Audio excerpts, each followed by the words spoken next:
Sting খোৱাসকল সাৱধান হওক। Sting খোৱাৰ আগতে 100 বাৰ চিন্তা কৰক, নহ'লে যিকোনো মুহূৰ্তত পৰিব পাৰে ভয়ংকৰ বিপদত। ষ্টিঙত থকা কেফেইনে ৰক্তচাপ আৰু হৃদস্পন্দনো বৃদ্ধি কৰিব পাৰে। কেফেইনৰ অতিমাত্ৰা সেৱনৰ ফলত মৃত্যু হোৱাটো বিৰল।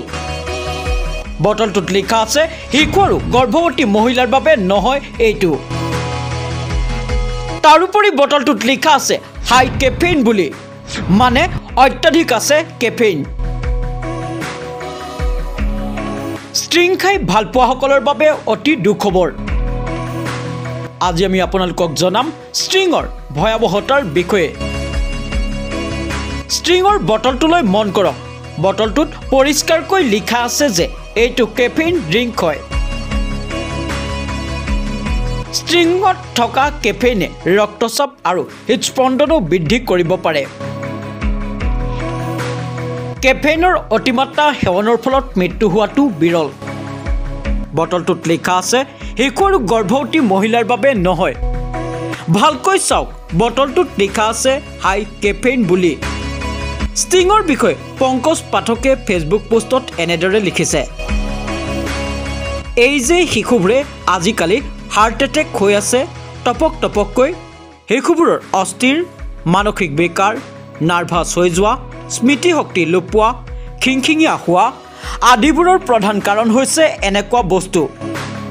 আপুনি জানিলে আচৰিত হ'ব এই কেফেইনৰ ছাইড এফেক্ট কিমান আছে। এইটো খালে মানুহৰ বাৰে বাৰে প্ৰস্ৰাৱ লাগে, শৰীৰৰ পৰা পানী অতি সোনকালে বাহিৰ উলিয়াই দিয়ে, ফলত ডিহাইড্ৰেশ্যন হয় আৰু বিভিন্ন বেমাৰত পৰে। এনএক্সিটি, ডিপ্ৰেশ্যন, অস্থিৰতা, হাৰ্টৰ সমস্যা, অস্বাভাৱিক মূৰৰ বিষ, স্মৃতিশক্তি লোপ পোৱা, ভয় ভয় লগা, সকলো সময়তে অস্বাভাৱিক আচৰণ কৰা আদিবোৰৰ উপৰিও আছে বিভিন্ন ছাইড ইফেক্ট। গতিকে শিশুৰ হাতত পইচা দি ঠাণ্ডা খাবলৈ দোকানত পঠোৱা পিতৃ মাতৃসকল সাৱধান হওক। এনেকুৱা কৰি নিজে নিজৰ সন্তানৰ বিপদ মাতি আছে। News desk report, any news time. খবৰ বহুতেই দিয়ে, তথ্য বহুতেই জনায়, কিন্তু সেয়া কিমান নিৰপেক্ষ, সেয়া কিমান সত্য? আমি জনাম খবৰৰ আঁৰৰ খবৰ। মচলা নহয়, আমি জনাম মাথো সত্য।